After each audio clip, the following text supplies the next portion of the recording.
Hey everyone, Pastor Jason here for our weekly devotional here during Lent in the Louder series, Hearing God's Voice Through Life's Noise. Because life is noisy. We need to do whatever we can to dial in and to hear His voice cut through it all. Because I believe He's always speaking, we're just not always listening. So how do we cultivate practices that help us to tune in, to dial in, to listen? That's what we've been doing over the last few weeks. If you haven't listened to the sermon for this week yet, you might want to do that first. You might want to stop this and listen to the sermon because it's going to talk about an exercise we're going to do at the very end. All right, so let's get into it. Here's our scripture from Ephesians. For you were once darkness, but now you are light in the Lord. Live as children of light. For the fruit of the light consists in all goodness, righteousness, and truth. And find out what pleases the Lord. Have nothing to do with the fruitless deeds of darkness, but rather expose them. It is shameful even to mention what the disobedient do in secret. But everything exposed by the light becomes visible, and everything that is illuminated becomes a light. This is why it is said, "Wake up, sleeper, rise from the dead, and Christ will shine on you."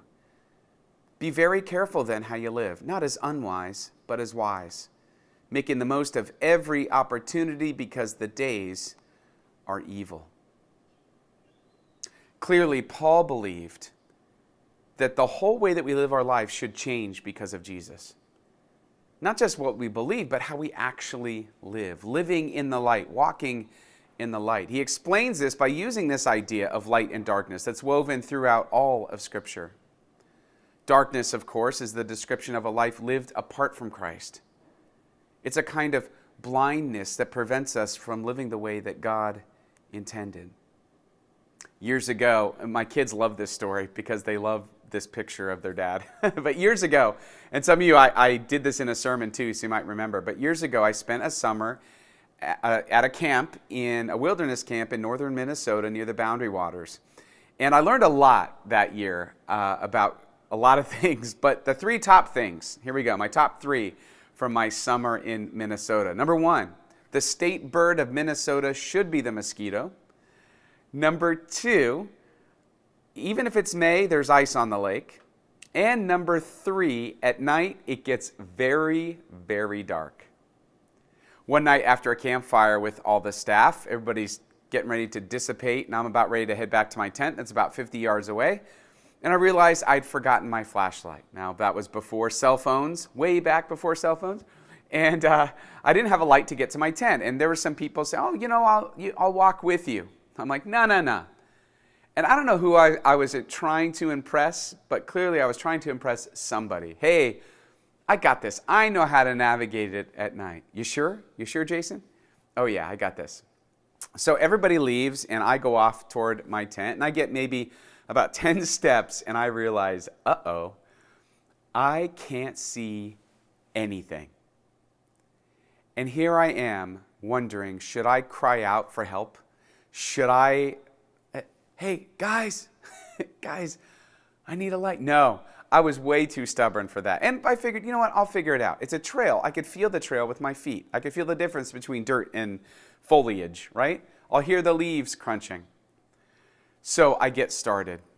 15 minutes becomes 30 minutes, becomes 45 minutes, becomes 2 hours of trying to go 50 yards to find my tent. And at one point, I'm on my hands and knees trying to feel between the dirt on the trail and the leaves on the side of the trail. And at night, every sound is magnified. All the little crunches of the branches I was convinced was a bear or some other wild animal waiting to devour me. And I finally, after all that time, I get back to my tent and I realize just how dumb I am. But then I also notice something in the morning. I can look back and I'm just like, wow, that trail was so easy. If only I'd had some light, it wouldn't have been so tough.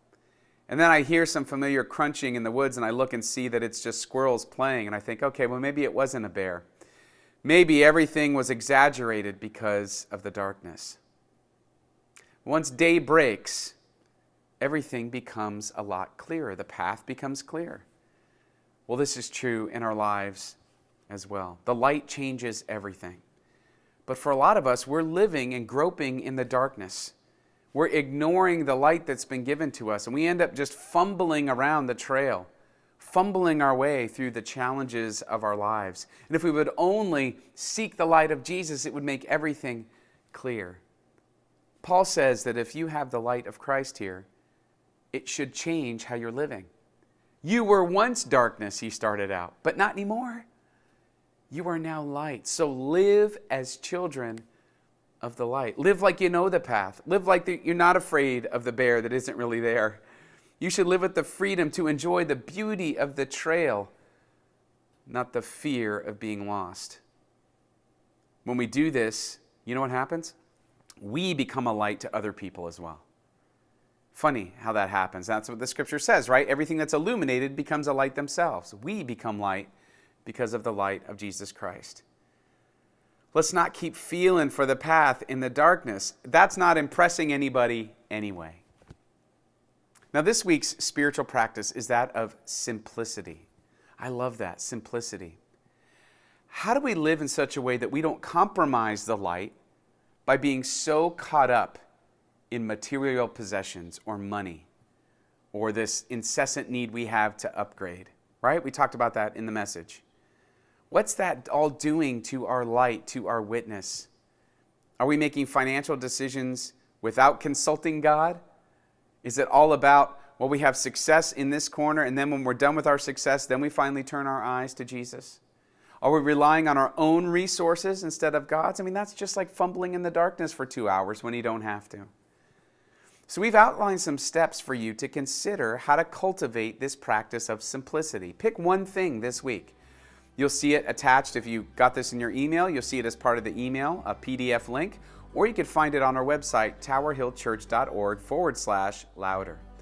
I hope it helps you. I hope it helps you to experience some light in a darkened world, to hear God's voice louder than the voices around you. Because when that happens, you will be transformed.